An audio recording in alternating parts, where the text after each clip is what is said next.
kwago. Dahil baka gusto nyong sumali sa pa-contest ni Tito Hawk. Ito ay ang Spritling Costume Design Contest. Sa November 2 pa ang basahan nito. Ipamalas mo ang iyong galing sa pag-design. Ang tema nito ay Voyage.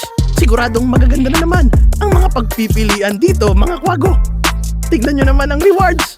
Nakakaganang sumali. Basahin at intindihin lang maigi ang mga detalye para hindi ka ma-disqualify. Yun lang, mga kwago.